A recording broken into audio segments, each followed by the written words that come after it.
Hey everybody, it's GauntletX, and welcome back to some more Magic Arena, and today we'll be playing another Premier Draft of Wilds of Eldraine with an Alchemy card added to every pack. And for this draft, our opening Alchemy card is Tome of Gadwick, which is kind of like Curiosity, basically. It's like Curiosity, but you have to spend extra mana, because you have to equip it to your stuff, and then you have to cast the spells that you're drawing off of it, but it's an equipment instead of an aura. So if the creature that you put the tome on dies, you get to keep this equipment around and still put it onto other stuff. So I think it's probably a little better than Curiosity in draft. Still not immensely exciting, as I don't think blue's a super good color, and you would have to draft a lot of cheap little flyers for it. So you do really have to draft around it, but we could try to do that here. But I think I would rather just take a nice, efficient, consistent removal spell like the Witch's Vanity here, which is just going to clear out one of your opponent's small creatures and give you extra pieces of value with a food token and a Wicked roll over time. So big fan of the Witch's Vanity, and this draft is starting off real hot, and that is something you'll notice a lot in these Alchemy drafts. The Alchemy card, I believe, is replacing a common or uncommon slot. I think it's like, it might be at random, but I think sometimes I've seen it replace a common. Which means that your packs can have 1 to 2 rares, well, 1 to 3 rares because the Enchanted Tales as well, and like 3 to 5 uncommons because the Enchanted Tales and the regular uncommons. There's just a lot of power in these packs, and this pack is no different. There's Welcome to Sweet Tooth for one of the best uncommons in the format that's really nice in a food deck, but really in anything, it's a 2-mana 3/3 that gives you a food. There's Draconic Debut, which is just straight up Fireball, deal X to any damage, or X damage to any target for X mana. There's Heartflame Duelist, which is a 2-for-1 removal spell and creature all in one, which is always insane. Lots of incredible stuff here. Also, the Torch the Tower for really efficient removal. I'm actually going to take Welcome to Sweet Tooth over the Heartflame Duelist, but I do think the Heartflame Duelist was the second best card there. The reason I like the Welcome to Sweet Tooth a little bit better is mainly because it works really well with our Witch's Vanity, whereas if we take the Heartflame Duelist there, then we are ditching the Witch's Vanity, trying to go straight into red-white. But maybe that's the place to be, because that's a pick 3 Song of Totentans, which is a great sign for red, because that's an incredible finisher in the color. But there's also Candy Grapple, which is insane removal in black. That's super good. This is just an immensely high power level draft pod. I think I'm actually just going to take Candy Grapple here, because that card is super efficient removal, and I've had many decks where I've been really sad to miss out on that. I'm going to make sure I get a Candy Grapple into here. And now we might have to head into red, which would be awkward, seeing as we did just pass some good red. But if red's going to be this open pack 1, it should be this open pack 3. We might not just find red cards in pack 2 to fill things out, but we can go like black-red here now. I think that's pretty reasonable. Ratcatcher Trainee or Twisted Fealty, both being incredible cards and definitely the best cards in the pack. Fealty, a big finisher for aggro decks, and Ratcatcher Trainee giving you a wide board state off of 1 card. I really like Ratcatcher Trainee. I'm going to take it over Fealty here. Now we've got an Edgewall pack, beautiful 4-drop for those red aggro decks, and not too much else going on in the pack. There's an Accident-Prone Apprentice, which is a very cute card from Alchemy for red here, but need to be a very spell-heavy deck, very non-creature spell-heavy deck, and I try to play mostly creatures in my red-black decks, or just a lot of them in general. Pick 6, again, the best cards do look to be red. We just took Heartflame Duelist and pivoted to red from there, from pick 2. We would be in an insane position. Heartflame Duelist, Song of Totentans, Ratcatcher Edgewall pack now. But I think we're still in a fine spot. Just going red-black instead of red-white, most likely. This pack's pretty empty. I like the Shrouded Shepherd a good bit, but obviously you want to be white and black to make that the best, not just one or the other. I think Witch's Mark is still real solid in red. Just take that. That's a pick 8 Monstrosity and a pick 8 Hamlet Glutton. Really good stuff there, but we're definitely more likely red-black than red-green, I think. We've got the 2 really nice efficient removal spells, which work great in aggro. And we can grab another cheap little aggro dork instead of like a big mid-range kind of finisher. So I think the black will just pair better. And now we have another edge wall pack. The Bivouac's still here, though. No way the Heartflame Duelist wheels. I could go like Bivouac and a Heartflame Duelist, that'd be nuts, but I don't think so. Let's take the edge wall pack. Stick to the red-black. Don't pivot off that onto the white. Yeah, I think I got... I'll be honest. I really like green in this format. I think I got a little too excited about the prospects of hopping onto the black-green train with the Witch's Vanity. And even oh my god, even objectively without hindsight, just in terms of the power level of the cards in the pack, I should have definitely taken Song of Totentans. I think taking the Welcome to Sweet Tooth was still more debatable, but 100% I should have taken Song of Totentans and hopped on red at that point. But red is so wildly open. Now we see the Torch the Tower here. Obviously somebody took the song out of here. There's no way Song of Totentans goes pick 11. But Flick a Coin is still a great red card. But yeah, Torch the Tower goes pick 9 in this draft pod.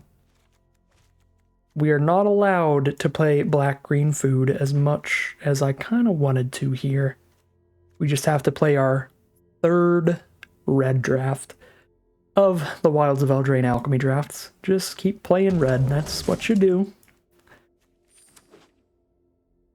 when you get past all the red, because red's a very powerful color in the format. So what do we have here? Nothing much for our deck, honestly. I guess the Steady Tortoise, we get to play just a 1-mana 1/1 haste, and if we get a treasure off of a Flick a Coin or something, we get to cast it later as just a big giant beefy creature, which is super cute. So it's like a 1-mana 1/1 that draws us a hard to cast 5-mana 5/5 when we play it, which is pretty decent value. I'll take the Steady Tortoise. It's cute enough to take that. I think a Shatter the Oath at the top end of the curve could be fine. I'm definitely not playing double Witch's Mark though, so only really missing on the Shatter the Oath. Or Conceited Witch actually would probably be a little better than Shatter, because we'd be fine with duplicates of Conceited Witch. We would not be super excited about duplicates of Shatter here. In black-red, where we can get some rats on the board, I think Spiteful Hexmage is actually pretty exciting. We can also bargain away the curse roll that it gives us to something like Torch the Tower or Candy Grapple to make this just a 1-mana 3/2 with no drawbacks. If we put the curse roll on something that's already a 1/1, then that's not a drawback there. And if we bargain away the curse roll, then we get out of that drawback. So I think Hexmage is actually kind of sick. Take that here. And speaking of things that are kind of sick, Twisted Sewer Witch in a black-red deck where you can get a bunch of rats is wild. A second Candy Grapple is also wild. It has been... I feel like it's been centuries since I've seen 2 Candy Grapples in one draft pod when I've been trying to draft black. It just feels like it just doesn't happen anymore. But as great as that is, I really love the Sewer Witch and the black-red color combination when you have these cards like Edgewall Packs and Trainees. And we're already doing pretty great on the cheap removal, because we got the Torch and the Grapple and the Vanity, and then to an extent a Flick a Coin here too. Tortoise, I need to put that in the 1-drop slot on the curve.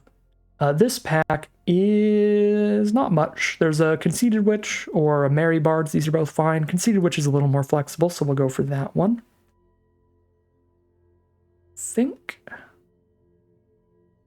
Yeah, I'm not trying to splash in a Greta, not excited about a First Little Pig. And not much going on here, so another Conceited Witch it is.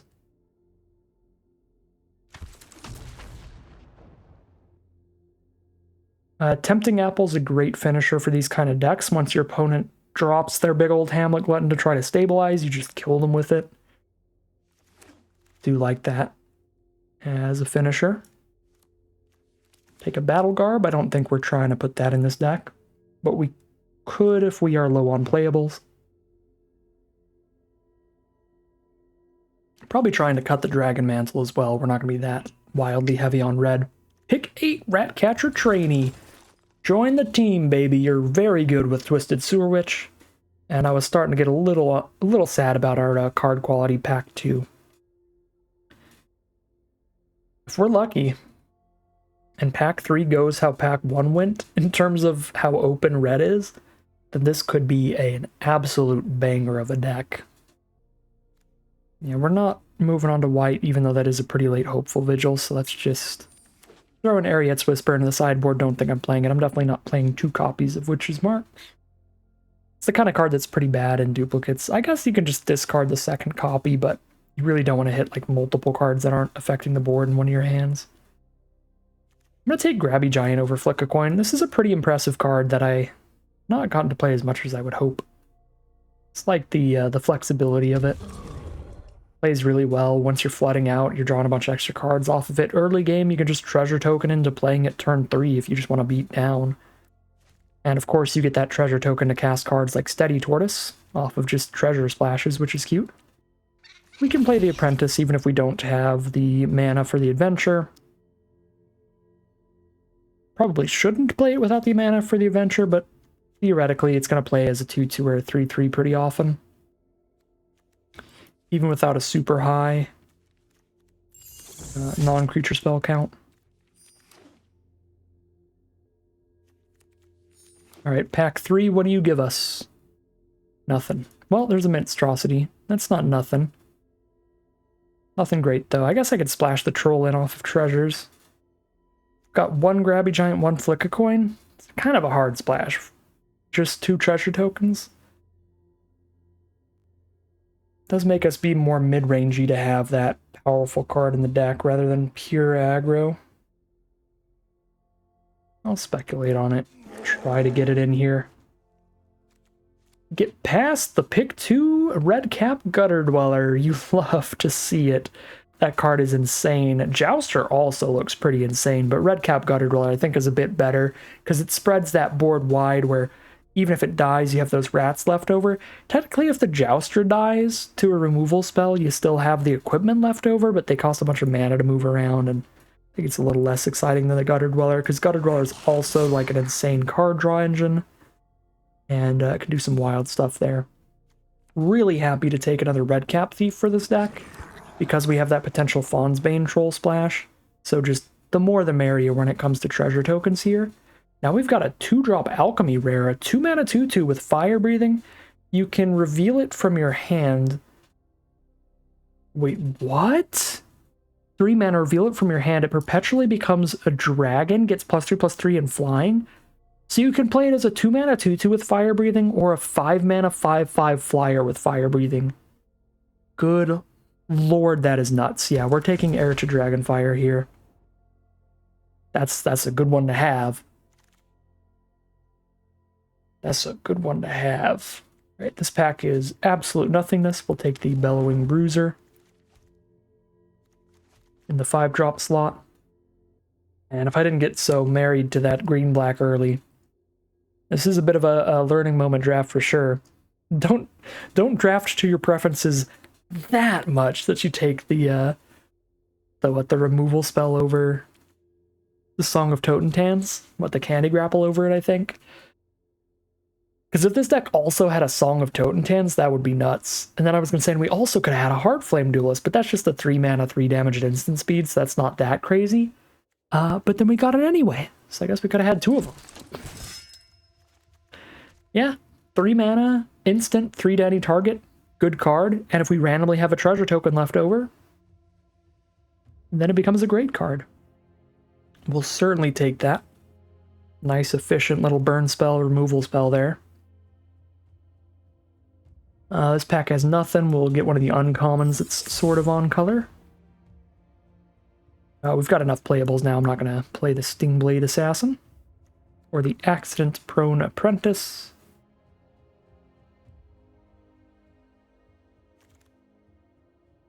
I will definitely play a 3rd Ratcatcher Trainee.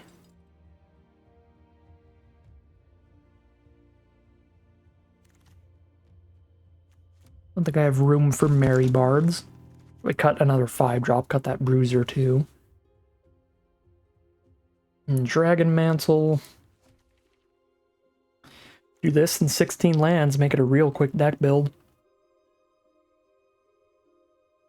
This deck might want 17 lands though, because We have 4 4-drops, 2 2-drops. We've got some adventures and stuff. So despite being pretty aggressive, we might still want the 17 lands with this deck. I'm gonna rare draft it uncommon. Do I have a playset? Yeah, I've got a playset of all this.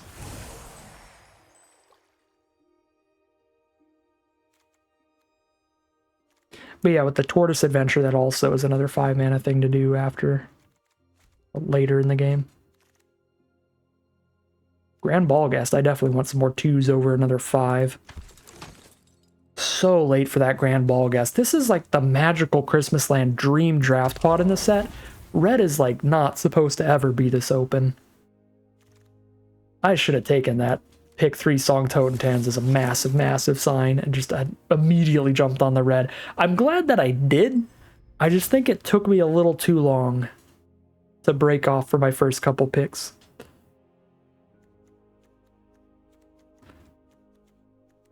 But the deck is like, the deck's still very good. It just could have been stupidly good. Like way better than it should ever be. Okay, I don't know why it wants to put planes in here. I guess, oh yeah, the Heartflame Duelist. Arena gets confused. So we have 40 cards in here? 16 lands?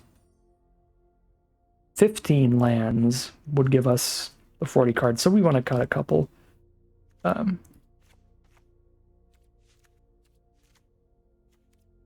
Spells. 16 still seems a little greedy because this is pretty high curve and multiple adventures and stuff. Even if I have some treasure producing things, I think I do want a full 17 or like 9-8 on it. Might just have enough adventure value and stuff. I don't really need the Witch's Mark card draw. And just cut like one of the Conceited Witches or something.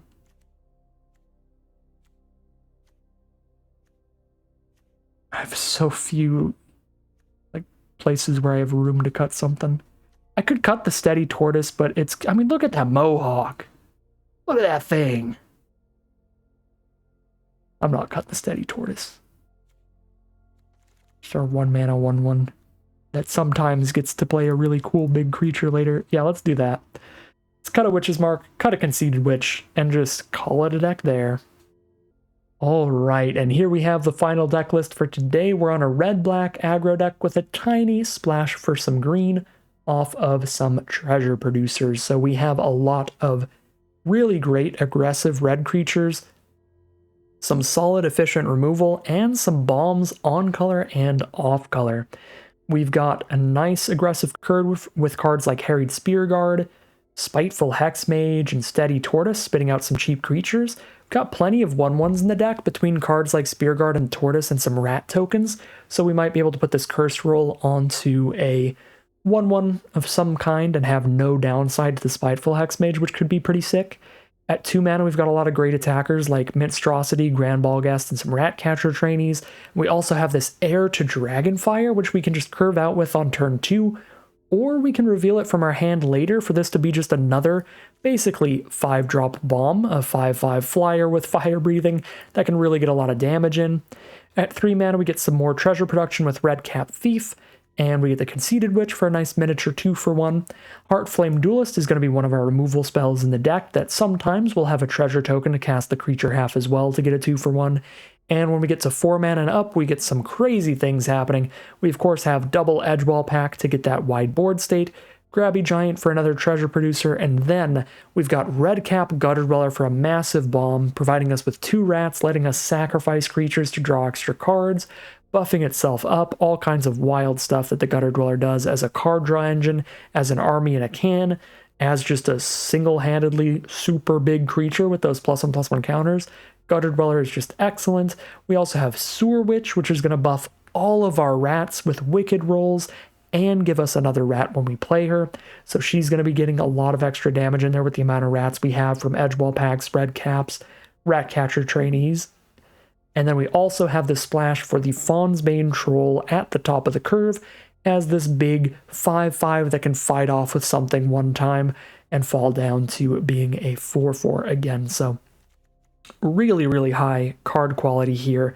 And when we go to the non-creature spells, it's no different. We've got a Torch the Tower, and a Candy Grapple, and a Witch's Vanity for just super efficient removal.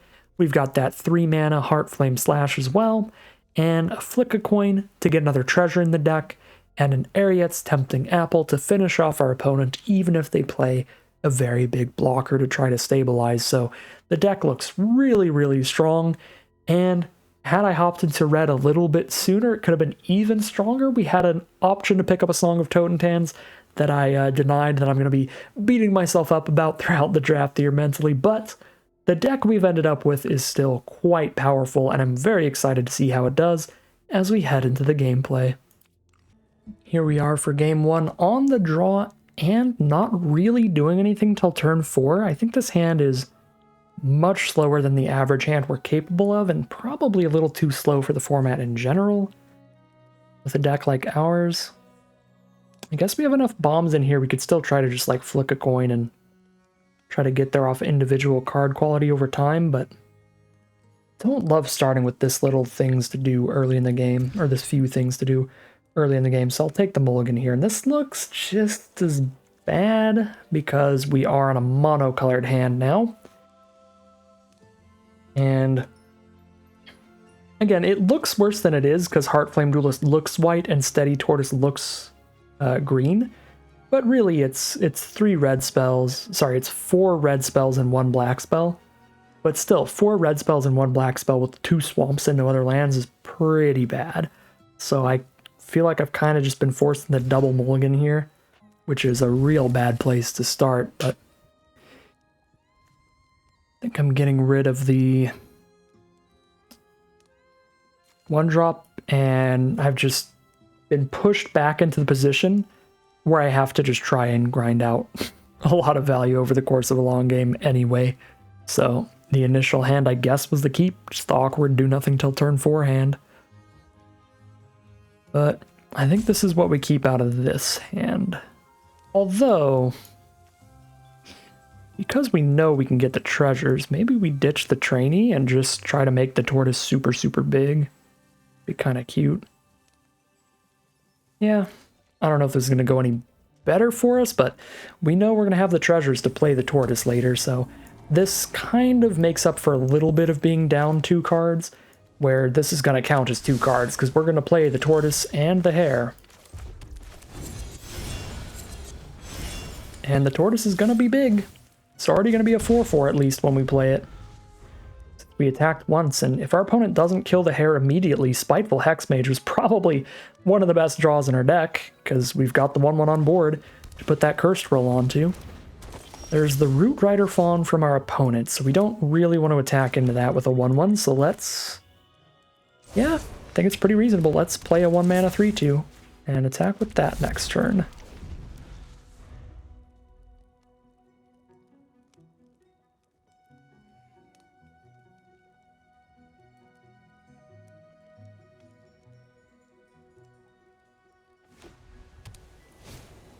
So Discerning Financier. Luckily for us, we are probably not going to have more lands than our opponent since we were on the draw.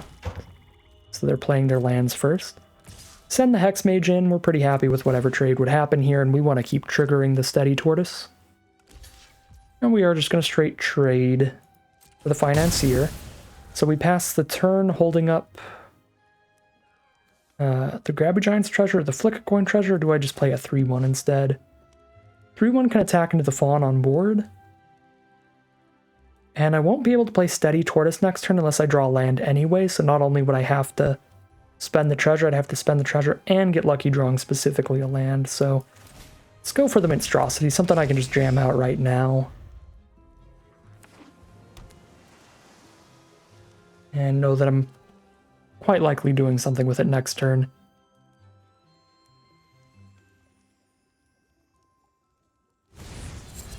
Alright, Gatekeeper to bounce Monstrosity, that's fine.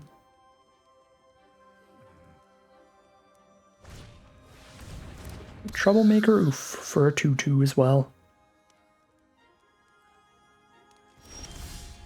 We did not hit a land, so I'm pretty happy that I didn't just go for the treasure.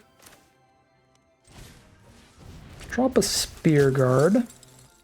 Tortoise is already a 5/5. I don't think I need to chump attack with Spear Guard just for Tortoise's sake.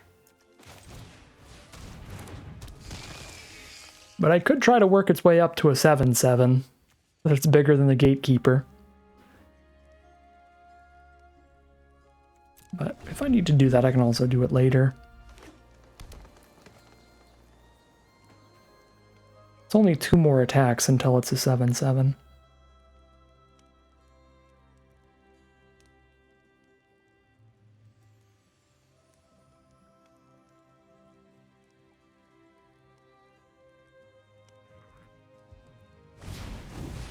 So here's the Gatekeeper.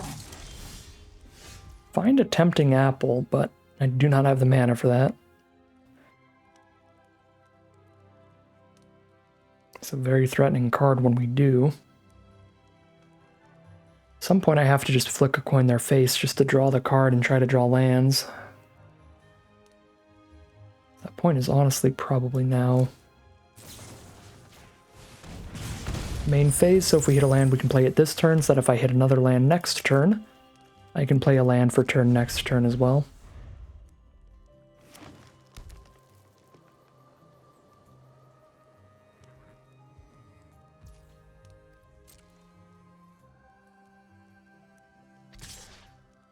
Gatekeeper is coming in hot. I will take the 6 for now. That is it. There's a Candy Grapple to clear out the Gatekeeper. I do like that. And let's attack with Monstrosity, because that can actually attack well on this board now. Get the Stortus. I guess that works. Steady Tortoise. Mix it into one word. Get that Stortus up to 6/6 stats. That comes into play tapped, so that's fine. Alright. I think our opponent might have thought that would come into play untapped. So we're definitely going to Candy Grapple the Gatekeeper now and try to Tempting Apple the Lockwhale. Also, we need to make this Tortoise a 7/7 to make it bigger than the Lockwhale as well. I'm feeling okay about our position here now. It's probably, though, better at this point to just grapple the Gatekeeper while they're tapped out, since they did tap out here.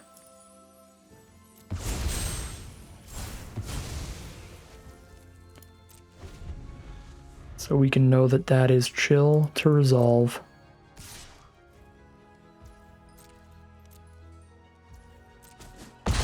Down to 8. Let's get our treasure.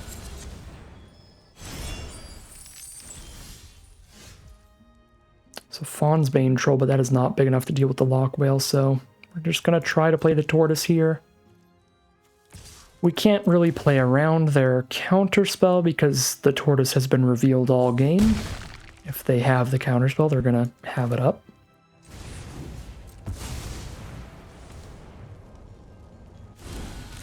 Alright. Hopefully 7/7 Tortoise just keeps that whale off of us.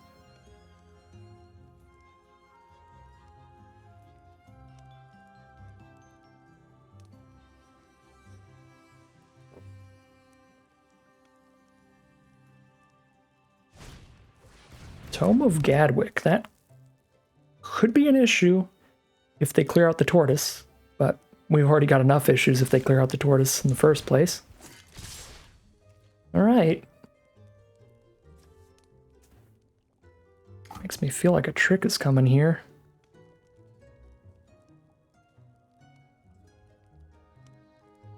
Guess I just block where it's least likely they can kill the Tortoise. Just kill the Fawn. And do this. Like, we're definitely going to block the Fawn. We're gonna chump the Fawn or the Whale and try to kill the other one. Either way here. Yeah, I'm going to try to keep this Tortoise safe against a trick.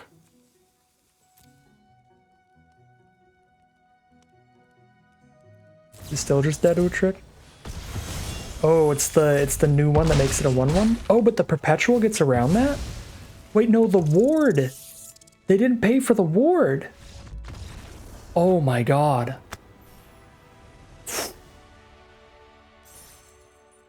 That was all a little confusing in the end, but I think what happened is they did not have the mana up to pay for the ward on the tortoise, so they tried to make it a 1/1 till end of turn. It auto-countered the apprentice and sent it to the grave. And the tortoise just still beat their 1/3. And then that was just basically game right there. Yeah, I think opponent just got by the ward, and through the mulligans, we are still going to find a victory there for game one. Very nice stuff. In hindsight, obviously, the first hand was the best one, but the mull to 5 didn't end up that terrible. The tortoise was definitely 2 cards. We got some work done by the rabbit, and then the tortoise was the biggest card that we played, so it did make up for those mulligans for sure. And we are 1-0 heading into game 2. Here we are on the play for game number 2 with a really, really high power hand. But we gotta draw some lands with it. Still gonna keep, we've still got 3 cards to play that we don't need to draw any extra lands to get jamming out with. And we do immediately top deck a land, which is beautiful. Means we've got a lot of stuff to do with this hand, and if we just hit 1 more mana, any 4th land, then we can cast basically everything. Well, literally everything, just not the creature half of the tortoise, but we still cast its adventure already. So we still did cast some of it. Okay. Definitely going to get full value from these rat catcher trainees, getting the 1/1 rats here to get a super, super wide board state. Monstrosity will trade with the Prowler. Playing against a green-blue deck here.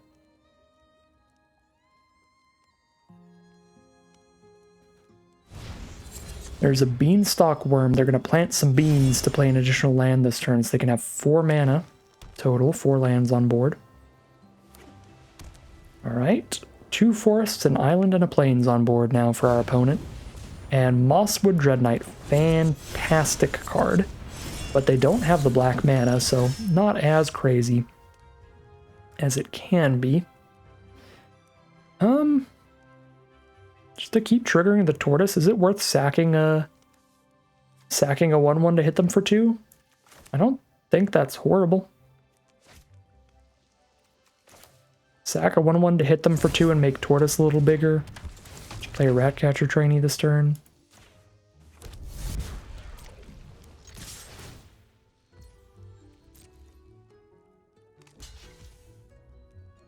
Okay, that's a little weird, but I think that works well for me.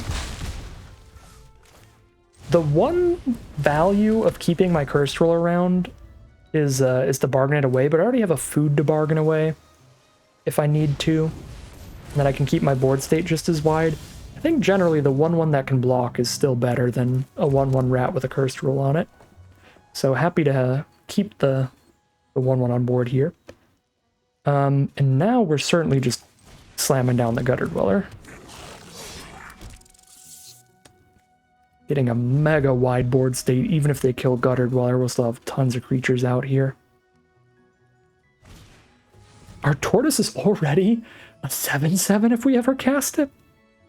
Oh my god.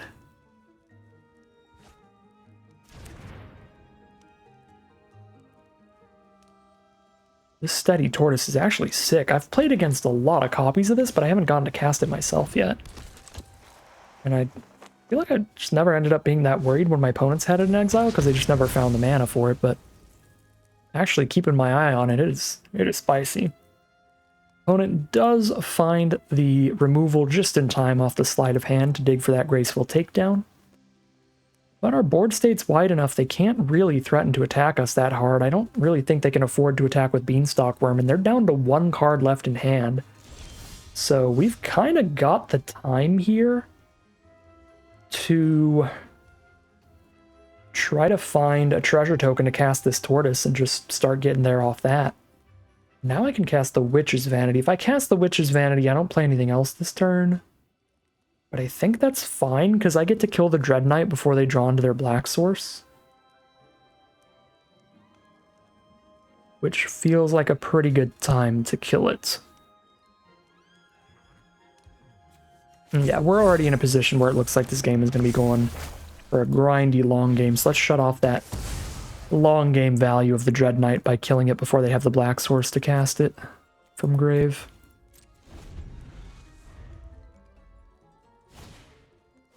Alright, big old Archive Dragon, which does buff the Stormkeld Prowler, which kind of sad for our Witch's Vanity. Because that does make the Stormkeld Prowler actually kind of a legitimate target. Scry 2 to the top.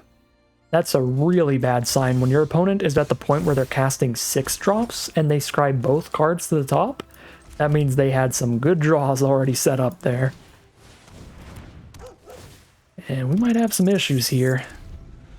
We do not have like a +2/+0 to everybody in the stack, a Gnawing Crescendo or something. That would be our big win condition in this kind of matchup at this point. Do have a wide enough board state that they do have to heavily consider basically any attack they make.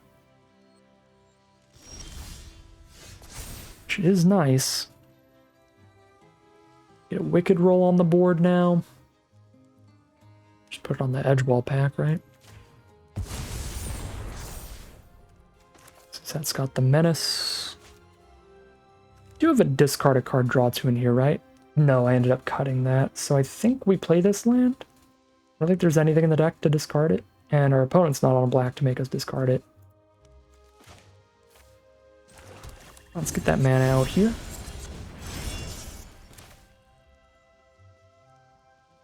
So I can afford to dump a bunch of mana into stuff and maybe eat some food later if I need to.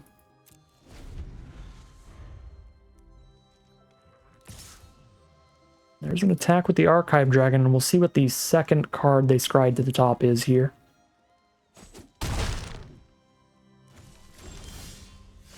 We will not see what the second card they scried to the top is. Okay, so most damage they stop is blocking these 3 and taking 11? Just go for a 2-turn kill and just see if they scried, what, Fog to the top or something? If they didn't, we just attack with everybody twice and they're dead. Hallion's Throne Guard. Oh my god, that's gross.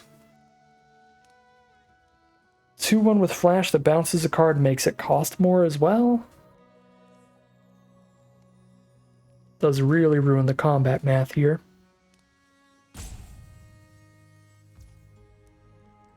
Yep, and they're just gonna fully kill one of our tokens.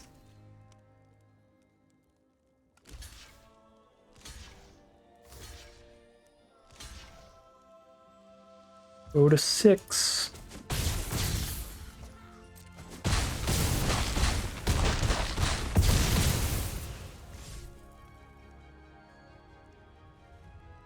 All right.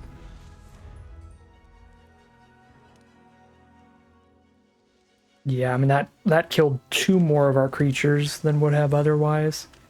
That did really hinder that attack quite a lot.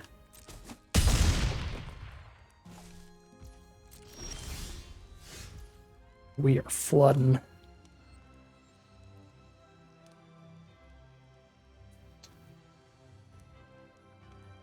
They have nothing good in their hand. They have to double block Edgewall pack with an Archive Dragon and a Beanstalk Worm. We can trade into the worm. Hit them for 4 still. But they've got something in their hand.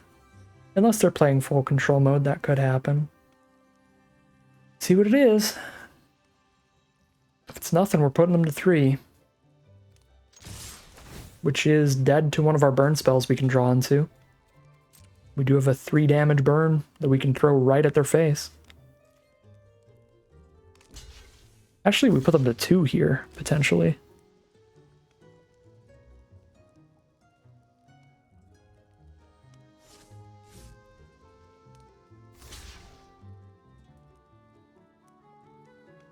Put them to 1, maybe?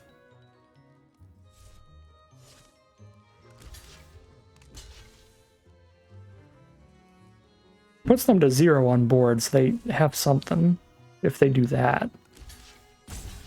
No. Go back to killing the pack. Kill the pack, go to 1.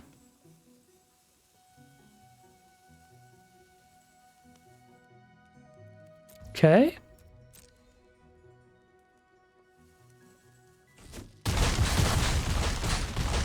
They're playing in full control mode, or they've got a card draw spell or something. Because that is putting them to 1. 4 1/1s against 3 creatures. I'm at 16 here. Does that survive? That survives with 1 life. Yeah. If their last card's a land, we went, no, wait, what? No. How is that how I'm gonna die? 2 of the exact same alchemy rare? Alright, well, I mean, that would have completely demolished me either way. I mean, they could have also just bounced the guard there. Alright, I think I played that out about as well as I could. I think we should have been going for those aggressive attacks, because again, if they had nothing there, they crack us back to 1 and then we kill them, as you can see by us being -1 against the surprise, another flash 2/1 flyer. It didn't need to be a flyer, it just needed to be a flash creature with 2 power, but I don't think there are any of those in the main Wilds of Eldraine. It's just that alchemy card. There's a black flash creature, but they're not playing black. There's the Flash Fairy Lord that makes your opponent lose life when you play a fairy, and there's the Flash 3/1 Fairy that's also in black. Both of those cards. A color that our opponent's not playing. Well, we got outbombed for sure with the double Talion's Throne Guard.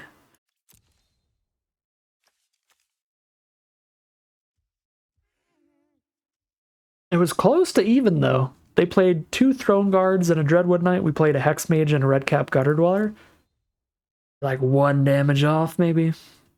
We were like 1 card off. If one of these was some kind of non-land, maybe we still could have got there. Really close game in the end. But 1-1 it'll be as we head into game 3. Here we are for game 3 on the draw. Very, very good hand here. We have the Spear Guard with some cheap interaction to go with it, and then once we have 3 or 4 mana, we've got some more creatures to play alongside it. We did immediately draw land number 3. Playing against another blue deck here. Blue-red. Nothing yet. There are enough cheap red burn spells to blow up the Spear Guard in response to me trying to put a Wicked roll onto it that I think I shouldn't. At least till I can cheaty face Arena and see if it's holding for them at all. And it's not holding for them at all, so now I'll try it. Okay. So I missed out on 1 point of damage to try to play it safe there against the open red mana, because they could have had a Torch the Tower. Or the blue-red Otter that has a 1 red mana adventure to shoot something for 1 at instant speed, and then they would have killed my Spear Guard and my Conceited Witch, so by getting the attack in first and then doing it, we get to be a little cheaty face because we're playing on Arena, so we can see if it stops for our opponent at all. And it didn't. So that way we knew it was safe. Ooh, draw a Redcap Gutter Dweller, but I drew 3 swamps, so I can't actually play that next turn, which is awkward, but I have an Edgeball pack to play, so I'm still playing a great 4-drop regardless. And I still have plenty of other excellent spells to cast before we need to play the Gutter Dweller. I would always love to just jam out the Gutter Dweller ASAP, but it can wait if it needs to.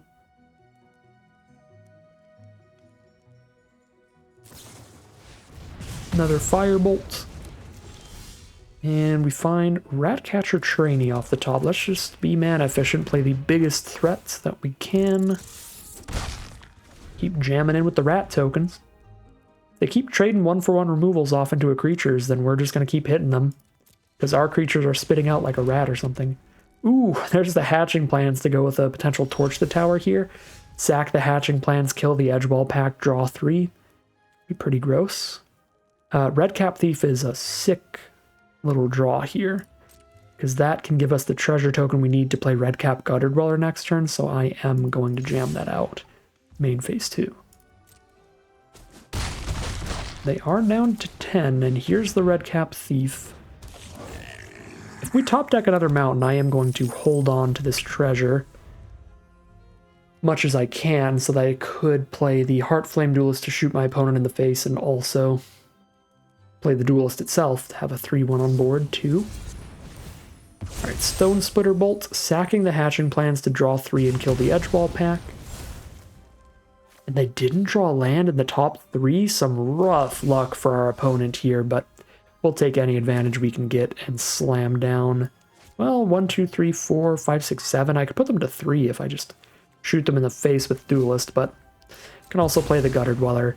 Have a super wide board state to kill them with next turn, and all we have to do is hit them to 3 next turn, and then shoot them in the face, and we get there. So, oh, they're on the 3-color deck too. There's the second hatching plan. It's big, but they are just not finding mana.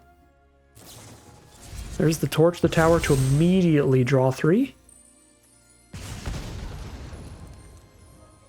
Already done on board if they don't find 1 mana removal for something. And a land to cast it. There's the mountain. Do they have another torch? We just attack with everybody, then shoot them for 3. That is the game plan here.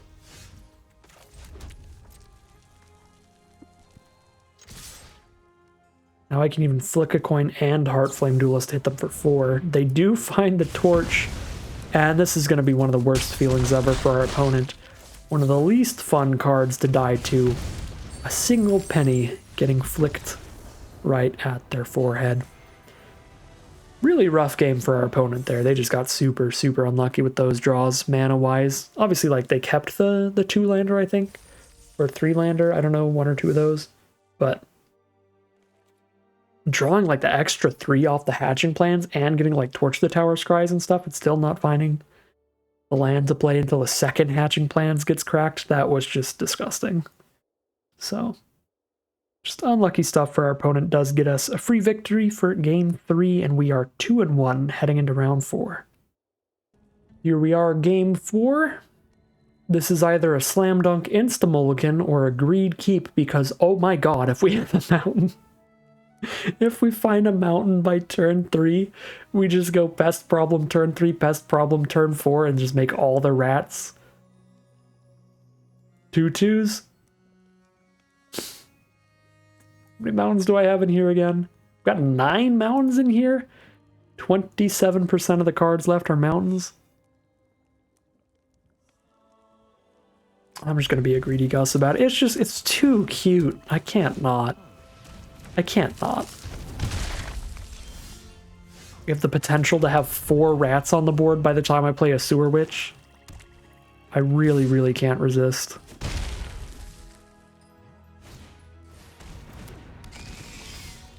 Oh, God.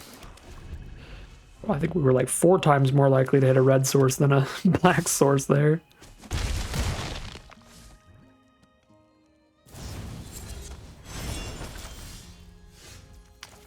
And our opponent is just on the dream deck over there. Gingerbread into Minstrosity into Gumdrop Poisoner for the 2-for-1 removal spell plus creature.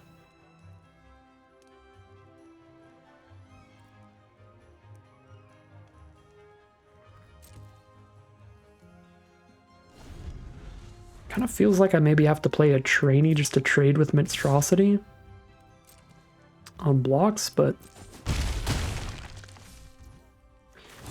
if I'm dying here, I'm at least going to guarantee I'm doing my thing. I'm going to get my 4 rats.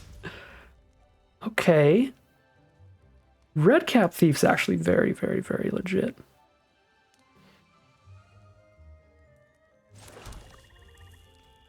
Because now I feel like I can play the witch a little slower here. I can just redcap trainee, or redcap thief and play a trainee here, and just hold up some blocks.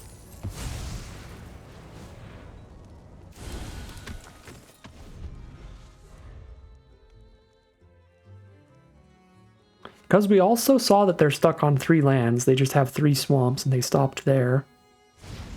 So they're just going to cast the Poisoner. No value, just a 3/2 lifelinker. Awesome. Okay, so this is really giving us the time to stabilize, which means now I can Hex Mage and get some rats.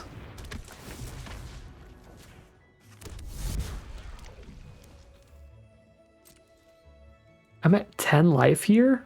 Got a 3/2 blocker up still. Send the trainee in.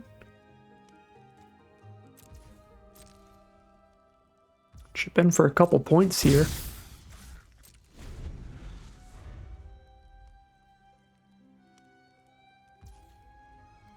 They miss a land again? Oh baby. There's another pest problem. There's another red source, so I can play my final pest problem while also playing a Ratcatcher trainee. I do quite like seeing that.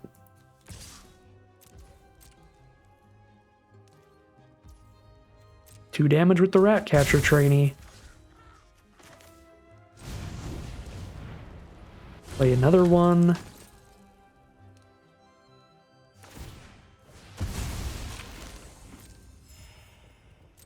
Honestly, it looks like we kept similar hands, but theirs was slightly less greedy because they had 3 plays. Okay, theirs was quite a bit less greedy because they had 3 plays they knew that they could play no matter what, even if they don't hit their second color or whatever.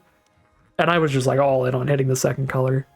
But it does look like we both had at least moderately greedy hands, even if mine was, again, certainly greedier than theirs. Okay, they're at 17 life here. If they gain 3, they go to 20. Is there any way to hit them for 20 through a Ginger Brute? So they block the biggest creature, which is going to be a Redcap Thief. Or no, it's going to be Spiteful Hex Mage. So they're going to block the Hex Mage. Take 1, 2, 3, 4, 5, 6, 7, 8, 9, 10, 11, 12, 13, 14, 15, 16, 17, 18. 18 damage is not 20 damage. And 20 damage is how much I need to deal. So I can't kill them in one swing on the crackback, so I think I need to play it a little safe against the apple and actually trade 2 creatures off here.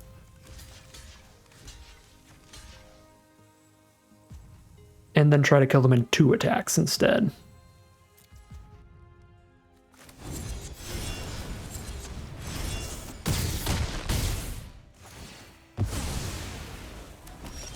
Alright, we're holding up blockers and we're killing them in 2 attacks. That's the play. Best Twisted Sewer Witch I think I will ever cast.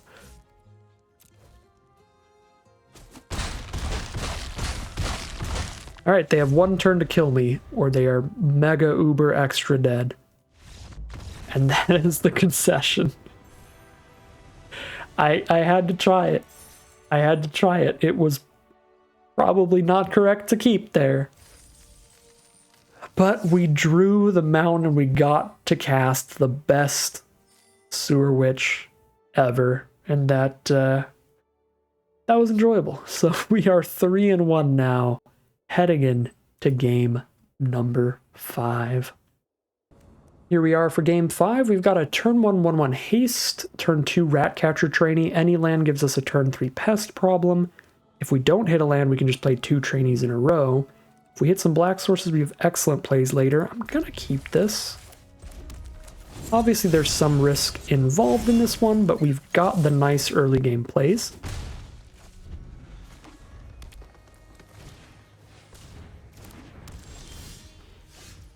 Tiny bit of greed in this hand, similar to our opponent's opening hand last game. They just drew horrifically. And hopefully we do not. Ooh, turn 2 flick a coin off the Utopia Sprawl. Seems pretty broken. With the Sewer Witch in hand, I'm going to play the Spear Guard rather than the Ratcatcher. So I would really like to cast at least one pest problem before we play a Sewer Witch. But we are 2 draw steps in, no lands yet.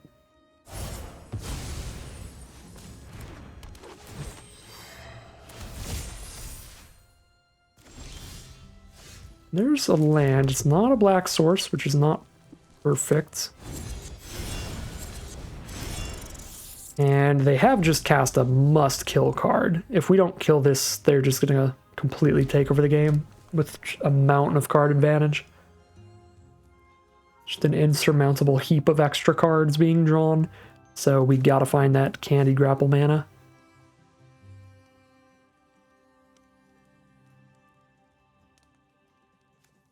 Tortoise is already a 6/6 if I ever cast it, so I don't need to send any chump attacks in or anything.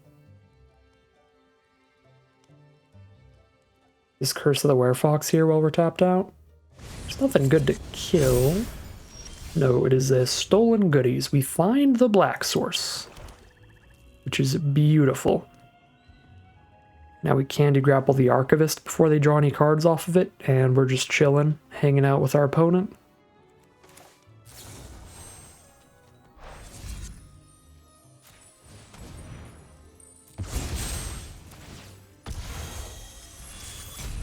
It's probably not the spot we want to be in.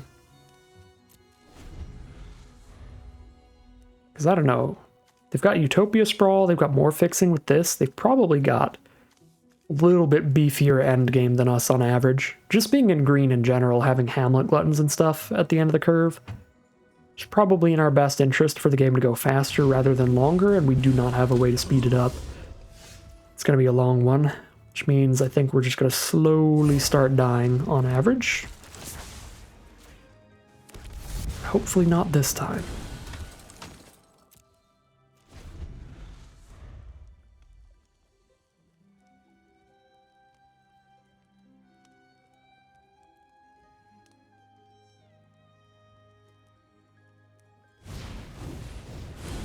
Yep, that is an insane board state. A 5/4 menace, a 3/4, and a 2/2 that has double strike on attacks. Not exactly good for me.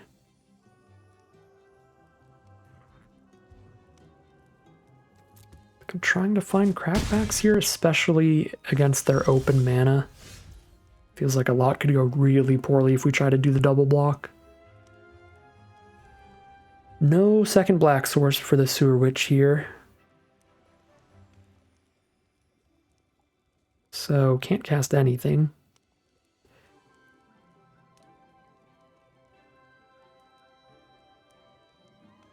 No good attacks into the 4 toughness blocker. I mean, we're just straight up passing.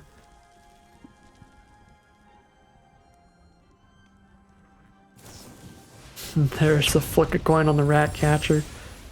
Nasty. They got the double 2-for-1 flick a coin. Kill 2 of our rat catchers, draw 2 cards, get 2 treasure tokens. If we weren't already behind, that is really sealing it. Now they even get a young hero roll onto the Picnic Ruiner for a 3/3 double striker, then a 4/4 double striker. Yeah, we can probably scoop now. Oh, do they have a trample trick? Oh my god. Alright, I guess I should have scooped now, because we're just dead. We are just monumentally wombo combo super dead, and things are going to be 3-2 now as we head into game number 6. Here we are with another mono red opener, but this time we have a treasure token. I can definitely see this going just as badly, but I am going to keep here. We're going to drop a ball guest. We're going to hope that this flick a coin takes us some places, and our first draw being a red cap gutter dweller certainly makes this look like an insta-keep. Now if you don't like the keep, you could pretend that the opening hand had a gutter dweller instead of a Fawnsbane troll, and then we drew into the troll. I don't think anybody could argue against keeping these 7 cards on the left here.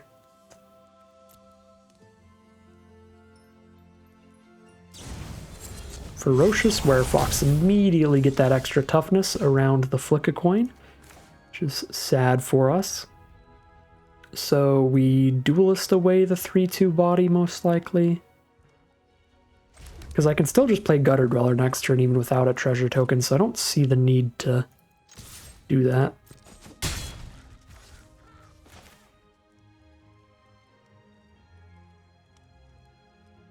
One red mana up for our opponent. They could have... They have something here. They could have Torch the Tower, which they could use on their own trainee to kill my duelist, so I would at least want to tax them during their turn when it would stop them from playing other things. Unless, of course, they have, like, Titanic Growth here, in which case I can just go screw myself, I guess. Awesome.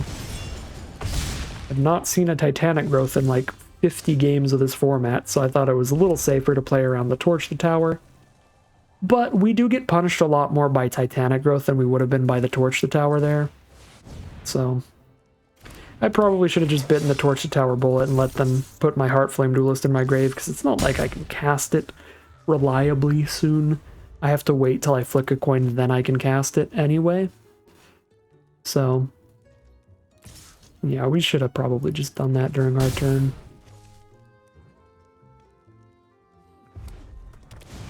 Alright, drop a Werefox. 15 life here. If I steal a Werefox with a Tempting Apple, 3 for 5, 6, 7, 8, 9, 10, 11. Not going to kill them. Find a Conceited Witch. Really just need to not die on the crackback more than anything. And then I can Tempting Apple to lethal them later.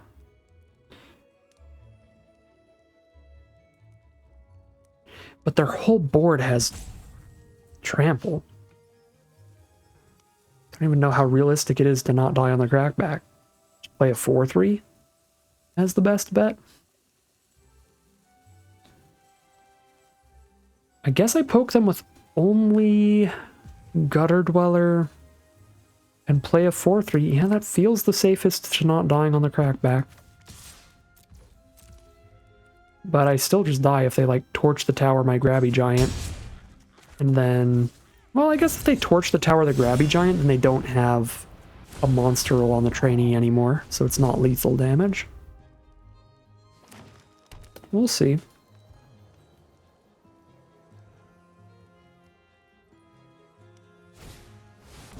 Of course. Well, then we're mega dead no matter what. Taste of our own medicine there. Pretty annoying and super dead.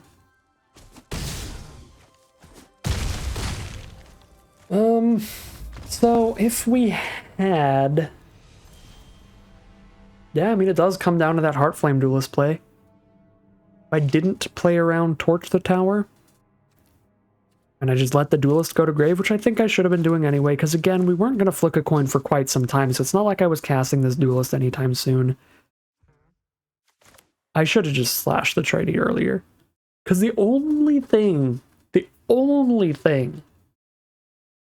that's kind of rough if they have the Torch the Tower there is that it lets them basically spend the Torch the Tower to kill the Heartflame Duelist early, because they just torch their own trainee, and then they don't have to torch the Duelist like 4 or 5 turns from now. So it just lets them mana efficiently kill the Duelist. It doesn't even like 2-for-1 us or anything. Doesn't stop us from killing their creature. Doesn't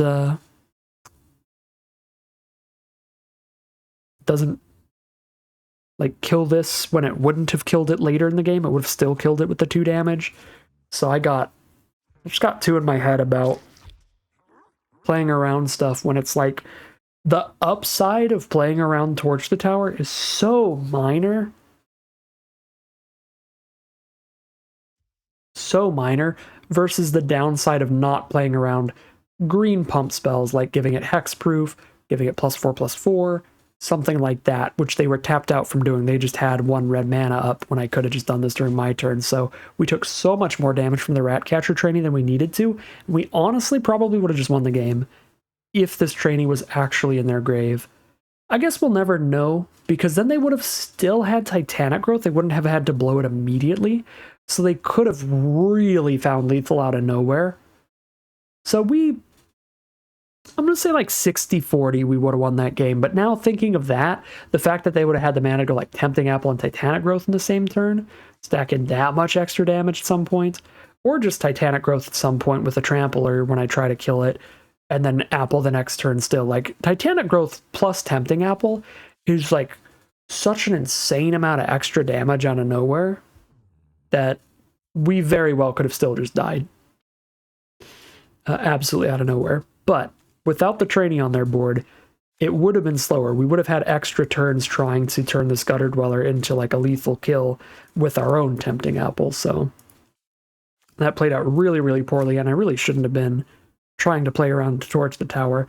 Not only do you want to think about like what your opponent can have, it's important when you're playing around things, and this is me telling myself this, but I do like to try to have these videos also be useful for newer drafters and stuff, and be learning moments for everybody. So especially when I make like big mistakes like this, I try to turn it into a learning moment for myself. So the learning moment here is, don't just think about what they could have that you're playing around. Think about how much it impacts the game if they have what you're playing around. And this is something that I learned earlier about other cards that I don't know why I'm still like sometimes get in my head about it, about cards like the Torch the Tower here, is that it's like playing around a combat trick with your 2-mana 2/2. Like if you play a 2-mana 2/2 on turn 2 and your opponent attacks in with their 2-mana 2/2, it is so insanely reasonable to just block in so many formats. Because even if they have a Titanic Growth or whatever, they traded their 2-mana combat trick for your 2-mana 2/2. That's fine. You don't have to play around that 2-mana combat trick there. But